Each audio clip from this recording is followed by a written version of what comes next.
چچا آپ میرے ساتھ کل اسکول چلیں گے؟ بھائی خیریت تو ہے نا؟ نہیں، وہ میں نے اپنے اسکول کی فیس جمع نہیں کروائی۔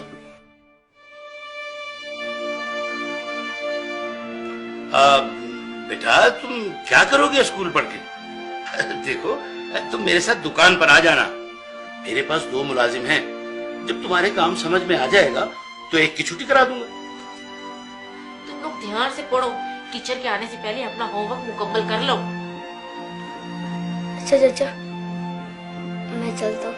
ارے نہیں بھائی، کھانا کھا کے جانا۔ ہائے ابھی ہمارا کھانا تیار نہیں ہوا۔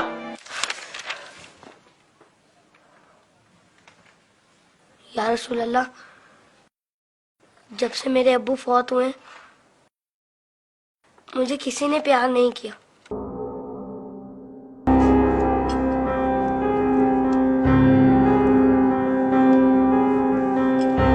لوگ مجھے لاوارث سمجھتے ہیں، مگر یتیموں کے وارث تو آپ ہیں۔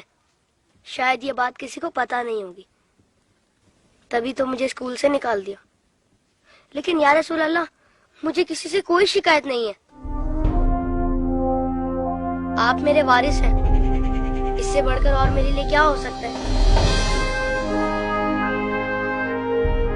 اللہم صلی علی محمد و علی محمد۔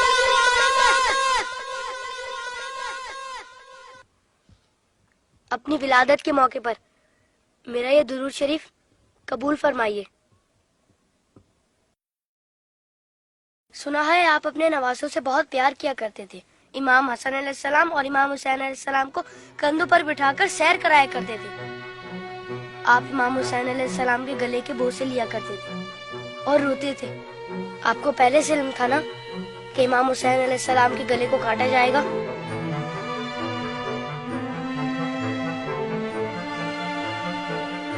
کیا آپ کو کسی نے ممبر سے اتر کر امام حسین علیہ السلام کو گود میں لیتے ہوئے نہیں دیکھا تھا؟ آپ نے تو خطبے کے بیچ میں انہیں گود میں لے کر کہا تھا، اسے پہچان لو، یہ حسین ہے، اسے کبھی تکلیف مت دینا، اس کی ہمیشہ مدد کرنا۔ جس نے حسین سے محبت کی اس نے مجھ سے محبت کی۔ کیا یہ سب کسی نے نہیں سنا ہوگا؟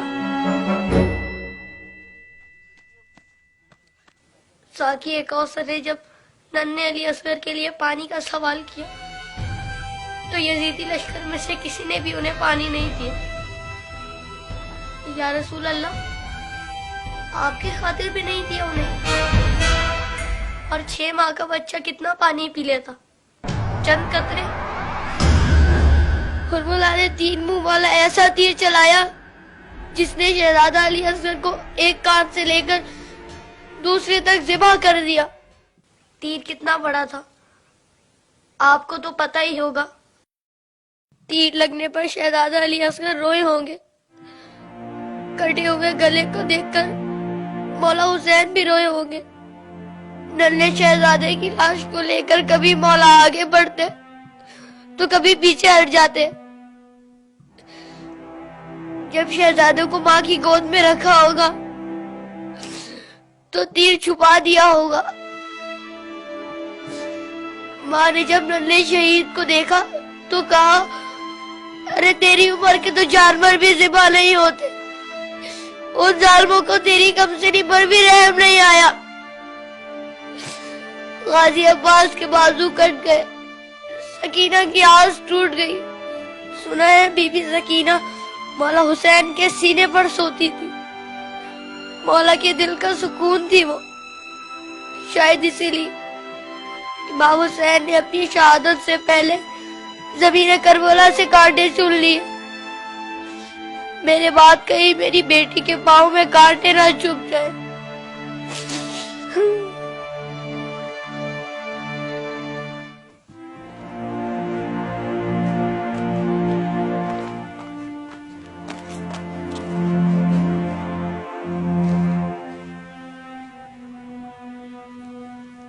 مولا حسین جب قاسم کی لاش لینے میدان میں گئے تو 3 دفعہ پکارا، تینوں ہی دفعہ جواب نہیں آیا۔